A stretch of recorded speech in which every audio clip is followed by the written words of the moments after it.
Salut les investisseurs malins, j'espère que tu vas bien. Je m'appelle Gabriel Jarosson et aujourd'hui je te propose un petit récap de l'épisode 6, dernier épisode de Qui veut être mon associé, diffusé sur M6 mardi soir et qui vient donc conclure cette saison 1. On va regarder tout ça ensemble avec mes critères d'investissement gagnants. C'est parti.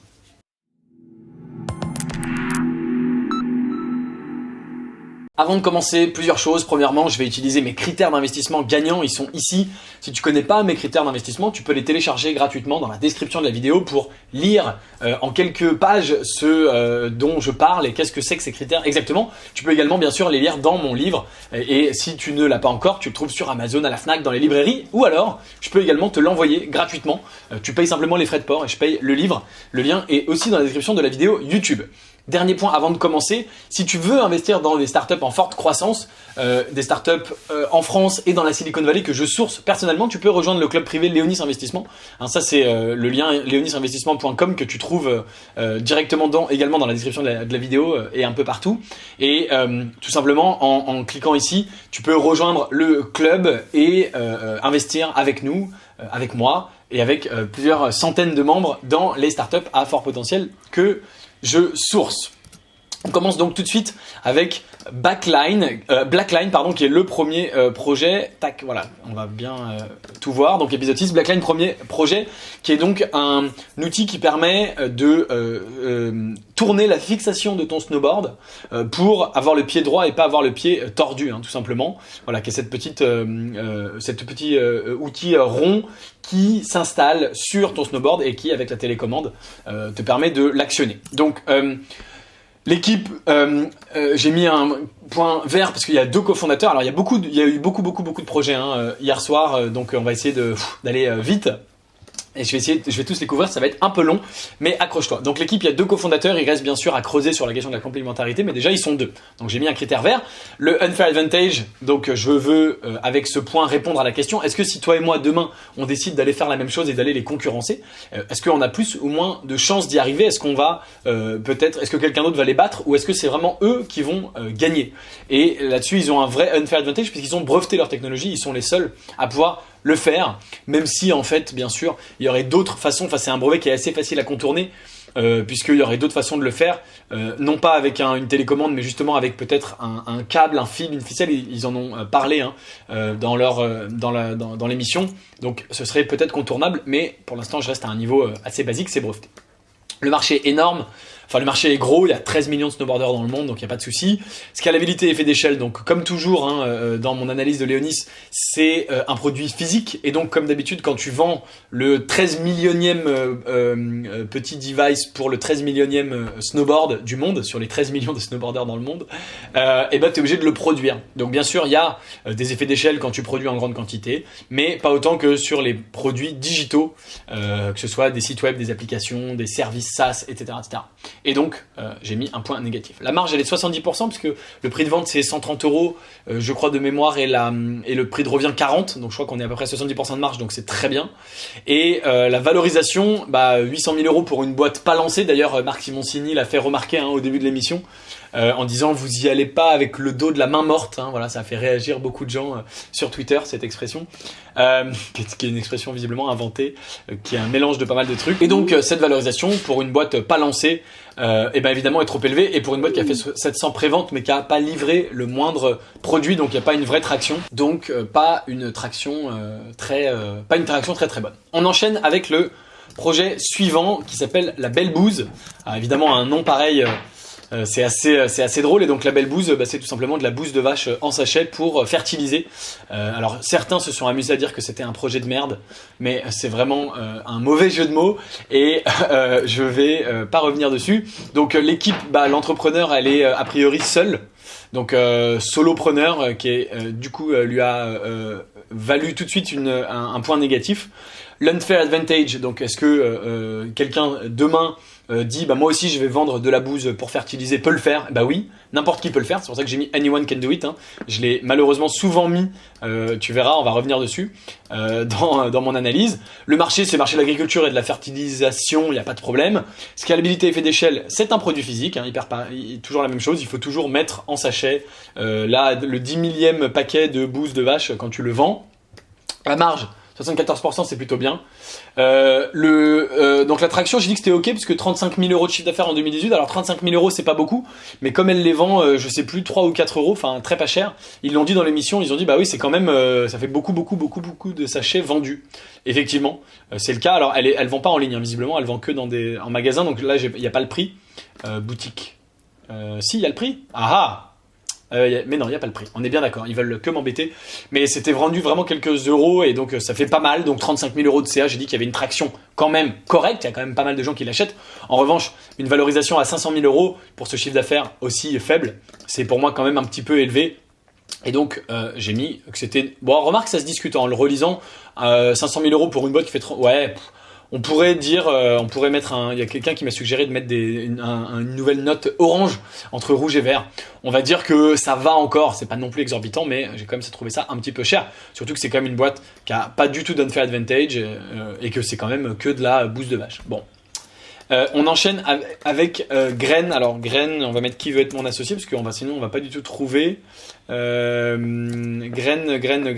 Qu'est-ce qu'ils font déjà? Oui, c'est le restaurant à Graine Couscous. Hein. C'est le restaurant à couscous. Le couscous bar. Voilà, grainecouscous.fr. Donc un couscous bar. Oh, ça donne faim, ça c'est sympa. Je devrais peut-être pas faire ces vidéos à 11h30 du matin parce que. Alors. Donc l'équipe de cofondateurs, bien sûr, reste à savoir la complémentarité. On n'a pas les cofondateurs, hein, ça c'est Yoni Sada qui est le chef, je sais pas quoi, de Top Chef, qui était sur le plateau également. Donc l'unfair advantage, à nouveau, hein, n'importe qui peut le faire, hein, n'importe qui peut faire du couscous. Le marché de la restauration, il est énorme, les effets d'échelle, c'est des produits physiques. La marge dans la restauration, hein, ils n'ont pas abordé la marge, mais dans la restauration c'est aux alentours de 10%. Ils ont dit qu'ils avaient 30% pour le personnel et à peu près 20% pour les produits. On est déjà à 50% pour les coûts et il faut également rajouter le loyer qui est en général à peu près 30%. Donc au mieux ils sont à 20%. En général dans la restauration on est plutôt à 10% de marge ou disons entre 10 et 20, donc on est en dessous des 50% nécessaires pour avoir une bonne note. Ils ont fait 1,125 millions d'euros, donc 1,12 millions d'euros de chiffre d'affaires et une valo à 1,6 million pour un chiffre d'affaires élevé. Alors bien sûr, si tu le mets en ratio avec ce qu'ils ont dû gagner, c'est-à-dire à peu près 100 000 euros, ça fait un multiple de quasiment 16 ou peut-être 15 fois les résultats nets, ce qui peut paraître élevé, ce qui est plutôt élevé, mais en même temps pour un chiffre d'affaires d'1,1 million, une valo à 1,6 million, j'ai pas trouvé ça trop déconnant. Après, évidemment, c'est pas une start-up, c'est simplement un resto. C'est pas du tout une start-up, hein, finalement. Donc, d'ailleurs, pour moi, ça n'a rien à faire dans cette émission. Peu importe. Mais c'est un resto, donc je sais pas d'ailleurs comment sont valorisés les restos. Est-ce que c'est un multiple du chiffre d'affaires, du résultat net? De toute façon, évidemment, ce serait pas un projet dans lequel j'investirais, puisque moi, j'investis dans des start-up technologiques innovantes, disruptrices et à très forte croissance, à très fort potentiel et à très forte scalabilité. Donc, c'est pas du tout quelque chose qui m'intéresse. Ensuite, on avait New. Alors, je sais même plus ce que c'est. New. Scooter électrique. Non, c'est pas ça. Ah, crème solaire, bien sûr. Minérale et naturelle. On y est. Notre cher ami avec son short de bain. Voilà, c'était lui. Donc, New. Donc, l'équipe, c'est 2 cofondateurs. On n'avait pas le deuxième, mais on l'a, je crois, ici. Et il en a parlé. C'est cette petite crème solaire bonne pour l'environnement, ou en tout cas moins dangereuse pour l'environnement. Une vidéo où il parle pas de... New est sur M6, j'allais dire. Mais en tout cas, il a pas mis l'image de son passage. Peut-être qu'il avait pas le droit, qu'il avait pas les images. Mais il a quand même mis derrière... D'accord. Je me disais aussi, c'est quand même bizarre. Et d'ailleurs, c'est les images de Foodvisor, hein, je reconnais, c'est très drôle. Donc il fait... Merci pour la pub pour Foodvisor, mon cher ami de New. Je crois que ça se prononce New. Alors, donc ils sont 2. L'unfair advantage, non, anyone can do it. Hein, c'est une crème solaire et les ingrédients sont sur le site web. Donc c'est très bien, c'est de la transparence, mais donc n'importe qui demain, toi et moi, ou une grande marque Respire, hein, au hasard pour ne pas les citer, qui est également passé la semaine précédente dans l'émission, peut reprendre les mêmes ingrédients et sortir sa crème solaire. D'ailleurs, Respire travaille sur une crème solaire, mais n'importe qui, L'Oréal ou je sais pas qui sont les grandes marques de crème solaire, pas du tout L'Oréal, peuvent sortir leur marque éthique, bonne pour l'environnement et faire la même chose. Donc anyone can do it. Et il y a des gens qui sont peut-être même mieux placés pour le faire. Le marché, c'est le marché de la crème solaire. Il n'y a pas de souci. Je connais pas les chiffres, mais j'ai aucun doute qu'il est suffisamment grand pour gagner de l'argent. Scalabilité produit, effet d'échelle, produit physique. Je ne reviens pas dessus. La marge est de 65%, ce qui est pas mal, pardon. Et la traction, 10 000 tubes vendus. cette année, et surtout 130 000 tubes prévendus pour l'année suivante, hein, c'est ce qu'ils ont dit, ça a d'ailleurs beaucoup surpris les gens sur le plateau, mais 130 000 tubes, ça devrait faire, je crois qu'ils les vendent à 10 euros, et donc ça devrait faire quasiment 1,3 million de chiffre d'affaires, et donc une valo à 400 000 euros, bah, c'est assez intéressant pour une boîte qui va déjà faire garantie 1,3 million de chiffre d'affaires l'année prochaine. Donc intéressant. On enchaîne avec Lina Paris, il reste encore beaucoup de projets, courage. Lina Paris, c'est la boutique de vêtements grande taille. Donc 2 cofondateurs, je crois qu'elle est avec sa sœur, ou je sais plus, elle en a parlé, pareil. Comme d'habitude, reste à savoir la complémentarité, hein, je vais relativement vite, parce que déjà que cette vidéo va être assez longue, si je m'amusais à étudier le profil, je le fais pour quand j'étudie d'autres startups, évidemment, et notamment en vidéo, quand j'étudie une startup dans une vidéo de 15-20 minutes. Mais là, comme je fais passer tous les projets, évidemment, je ne le fais pas, donc reste à savoir la complémentarité. Déjà, elles sont 2. L'Unfair Advantage, anyone can do it, pareil, hein, n'importe qui peut créer, enfin n'importe qui, il y a un peu de boulot, évidemment, hein, comme pour tous les autres, mais il n'y a pas de vraie spécificité défendable, et d'ailleurs, comme tout à l'heure, il y a peut-être des marques qui sont même encore mieux placées pour le faire, je pense à, je sais pas quoi, H&M, Zara, ou plein d'autres, s'ils sortent H&M grande size, Zara grande taille, etc., etc. Le marché, il est énorme, 40% des femmes, selon elle, alors ça paraît quand même un peu gros, d'ailleurs, Marc Vanov lui a dit, tiens, ça m'étonne, pourquoi il n'y a aucune marque qui se positionne sur ce créneau si c'est un aussi gros marché que ça. Donc il avait des doutes, et donc je confirme que j'ai moi aussi peut-être des doutes que ça concerne vraiment 40% des femmes, mais why not. La scalabilité et les effets d'échelle, c'est un produit physique, je reviens pas dessus. La marge n'a pas été abordée, ce qui est un peu dommage, et la traction, 30 000 euros de chiffre d'affaires seulement, donc pas du tout énorme comme traction, un petit peu mais pas trop, et donc la valorisation j'avais pas rempli, mais 600 000 euros bah pour cette traction là c'est évidemment trop cher pour ce niveau de CA et pour en gros l'état de la boîte actuelle. Il nous reste encore 4 projets, hein, c'était interminable cet épisode. Donc Mademoiselle Agathe, qui est les cosmétiques à base de bave d'escargot. Donc l'entrepreneur a l'air seul, hein, il a parlé que de lui, il n'a pas parlé de son équipe.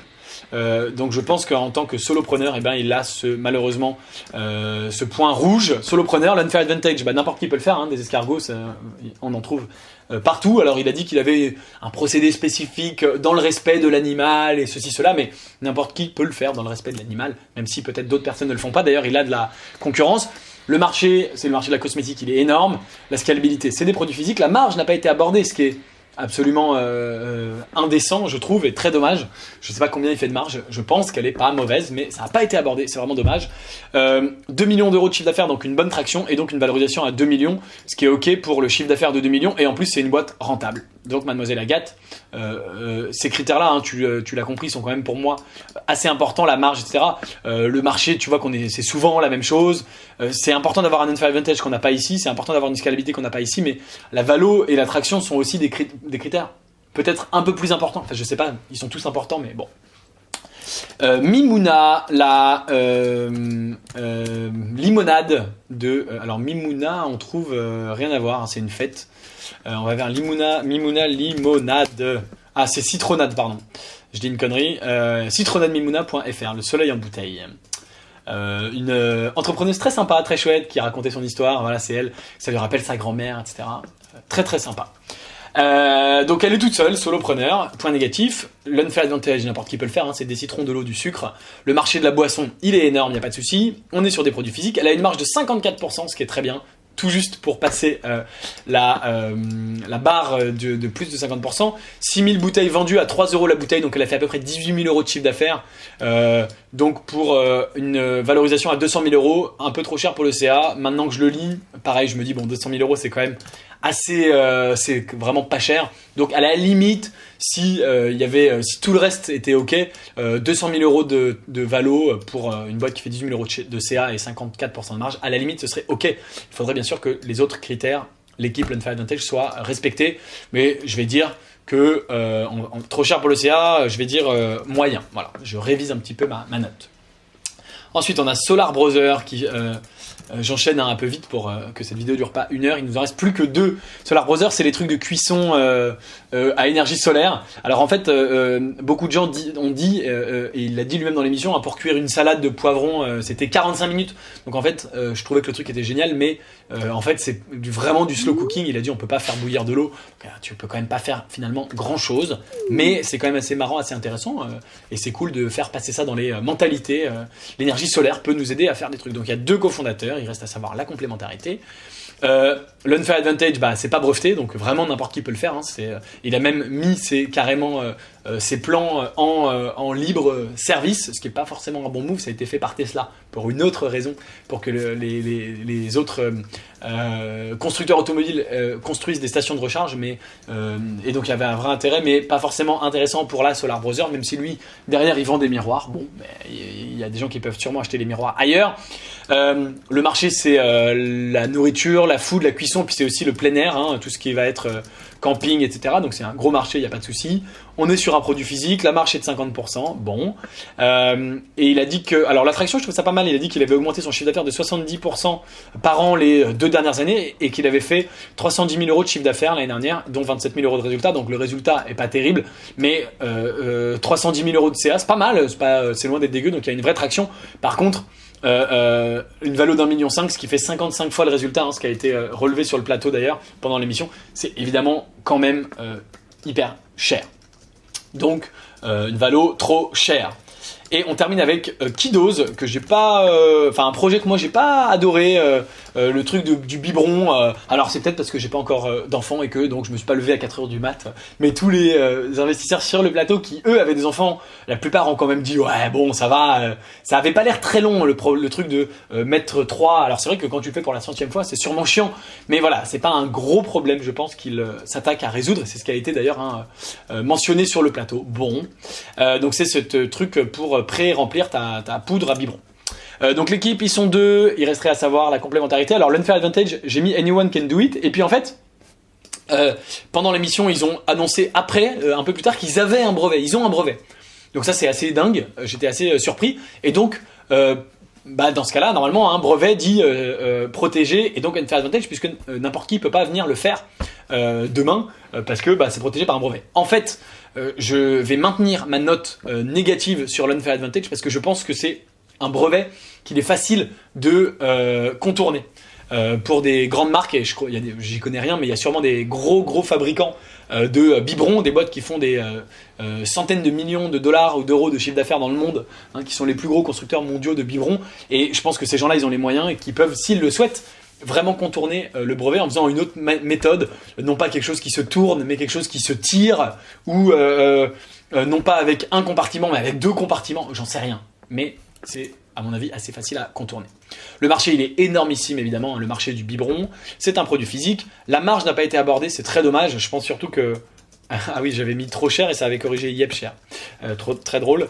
La marge n'a pas été abordée et c'est dommage parce que je pense qu'ils font plus que 50% de marge et donc j'aurais été ravi de leur mettre un bon point ici.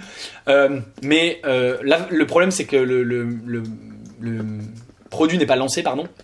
Donc il n'y a pas de traction. Alors maintenant il a l'air lancé, mais quand ça a été tourné il y a 6 mois, je regarde toujours au moment où on investit. C'est-à-dire que j'ai souvent des entrepreneurs qui viennent me voir qui me disent ah oui mais dans 6 mois on va être lancé, on va en vendre plein. Oui mais moi j'investis pas dans 6 mois, j'investis maintenant. Donc c'était pas lancé. Pour une valo à 2 millions c'est évidemment trop cher, surtout pour un produit pas lancé. Et voilà pour le récap de la dernière émission de Qui veut être mon associé. Donc si tu veux investir avec moi dans des startups à fort potentiel en France et dans la Silicon Valley, tu peux rejoindre bien sûr le club. C'est des projets qui sont pour la plupart, selon moi en tout cas, bien plus intéressants que les projets qui nous ont été présentés ici, qui ont en tout cas beaucoup plus de potentiel, vraiment des boîtes à très forte croissance, plus des startups comme on les connaît, comme on en entend parler dans la presse, les startups américaines, etc. Donc si tu veux rejoindre le club, le lien est dans la description, n'hésite pas. Dis-moi en commentaire quelle startup tu as préférée parmi toutes celles que je t'ai présentées et celles de cette émission, laquelle est la plus intéressante pour toi. Et je te dirai également en commentaire, en te répondant, quelle est la mienne. Et bien sûr, si tu n'es pas encore abonné, abonne-toi, aime cette vidéo si elle t'a plu, partage-la, etc., etc. Je te dis à très bientôt pour une prochaine vidéo. Ciao.